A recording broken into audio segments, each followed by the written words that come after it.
Welcome to the tilingconnect podcast. This podcast is designed to raise the standards of the tiling industry by sourcing and sharing the best and latest in standards, technology, and innovation with its listeners. Before we get started, everything we talk about in this podcast is general in nature and does not consider your own personal situation. You should always seek professional advice for any specific matters. Hello everybody. Welcome to Tiling Connect. I'm your host, Mark Moskwa. On today's episode, I thought it was perfect timing to share with you a little bit more about some key lessons that I've learned in business over the past 20 plus years. More importantly, some lessons that have really shaped who I am and how I behave in business today. I'm incredibly grateful for the opportunity to share with you all of these experiences and the guests that we've had on the show so far. And we've got some incredible guests lined up in October and November. Let's take a look now at what I consider the 10 key lessons I've learned in business. Number one, don't underestimate the importance of relationships. This is such a fundamental attribute in any part of your life. Whether you're a father, whether you're a mother, whether you're a brother or a sister, a friend, family, friends, and colleagues are so important to who we are, how we grow up. These relationships define us, and they shape how we behave in everyday life. Our professional networks are really important to us as well. And we, at times, we rely on these people to share advice with us so that we can make better decisions. So it's really important to not underestimate the importance of the relationships around us, and also harnessing new relationships. Simply stated, relationships are the cornerstone of who we are today. Number two, being successful takes grit. So much hard work goes into achieving our goals, our dreams, our visions, our missions, and all of the things that we plan in life.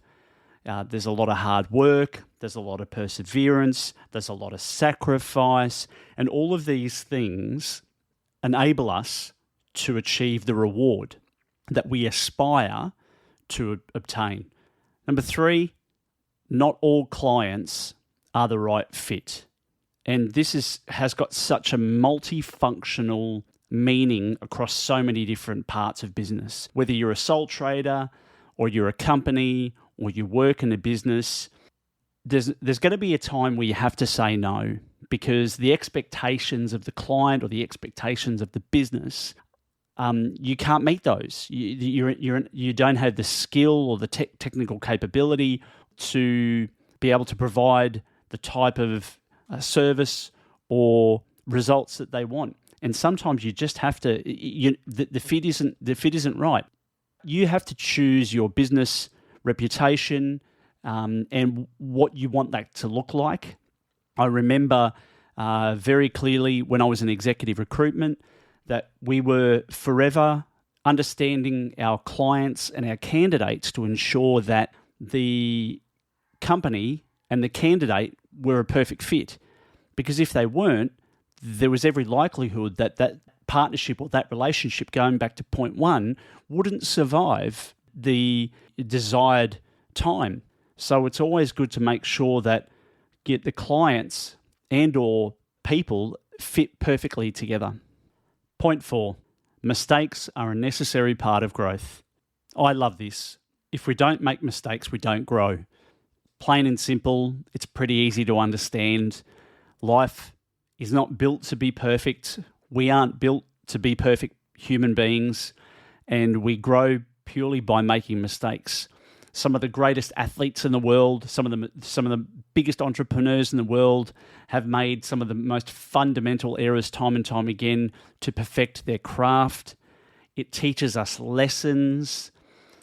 It also teaches us to be forgiving enables us to let go of our fears, and it helps us grow as a person. So making mistakes you got to be okay with that. You have to accept the fact that making mistakes is just part of the process for us to move forward in life and to evolve and grow.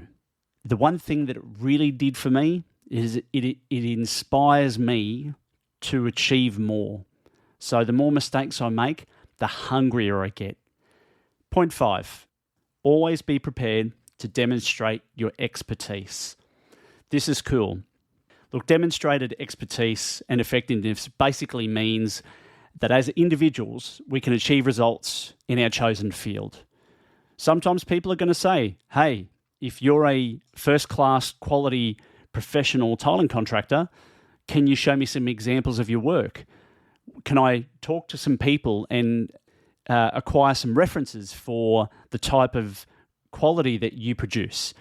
This is pretty standard in today's world, is that people will ask us about demonstrating our expertise. LinkedIn is a perfect example of how a lot of people put together their bios or their resumes, and it shows them the history of different roles that they've held for a variety of different companies. Your resume, your CV speaks volumes about the type of career that you've had. It's really important. Number 6, ownership over your decisions, and in some cases, ownership over the people you employ. This is a pretty straightforward lesson. You have to own everything that you touch. You have to own everything that you do. You have to own sometimes the decisions that other people make for you. You just have to own it. And what I mean by that is the world is a complicated, fast-moving place.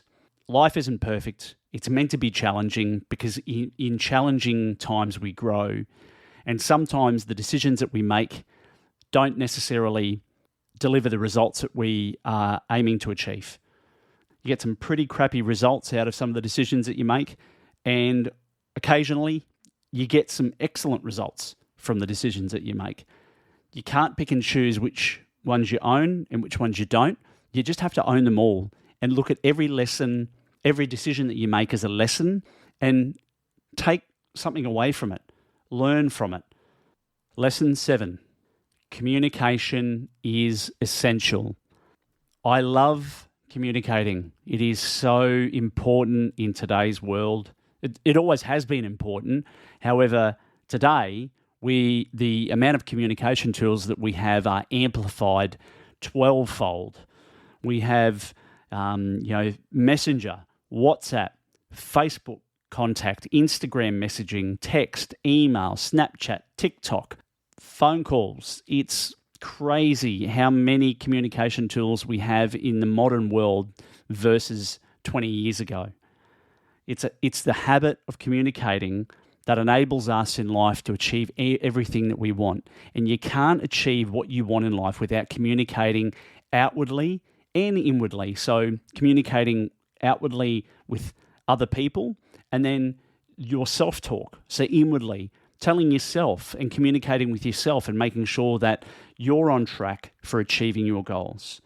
And remember, with communicating comes responsibility, and with communicating, it's important that you understand how we communicate. So 55% of our communication is through physiology.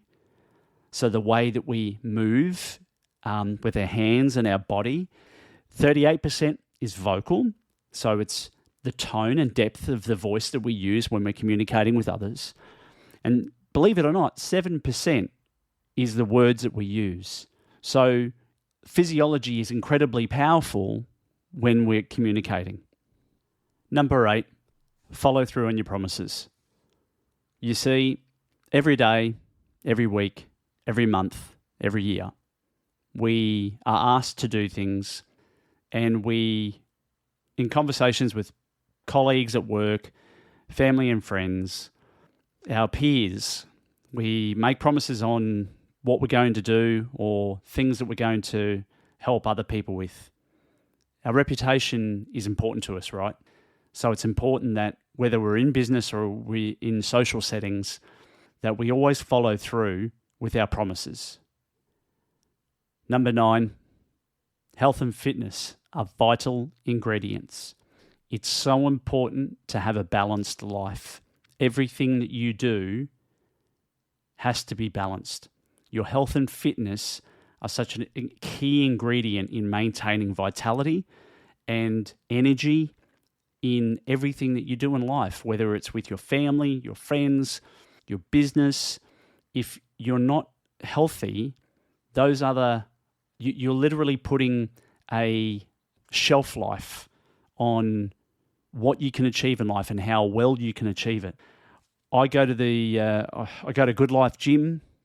I'm there probably 4 or 5 days a week. I do a lot of classes and also strength exercises. And I know that the importance of doing that, not only for my health, but also for my mental state as well. Number 10, focus on what you want, not what you're trying to avoid. This is a pretty cool lesson that I've learned in life. And when I've explained this to people before, the way I look at it is, if you can imagine yourself in a room, pitch black, super dark, can't see anything, and you need to find your way out. In your left or right hand, you have a flashlight and you switch it on. Once you point that flashlight in a particular direction, it's pretty much exactly like the area of focus. And you're focusing on moving forward, escaping that room, getting out, whatever it might be. It's very much how we should be treating our lives. So when you focus on things, focus on what you want to achieve, not what you're trying to avoid. So if you want to focus on having a healthy lifestyle and maintain that, you need to focus on the types of foods that you need to eat to maintain that lifestyle. You need to focus on the amount of exercise that you need to have to have that healthy lifestyle. It's important. These things are essential in operating the way that we do in life. Before wrapping up today on the 10 key lessons that I've learned in business, I thought it'd be really cool to share with you some of my thoughts around some good books that I've read. And one of the ones that I came across when I was in recruitment was The 7 Habits of Highly Effective People, written by Stephen R. Covey. It's a really great book. It's very much about the principle-centered approach for solving personal and professional problems.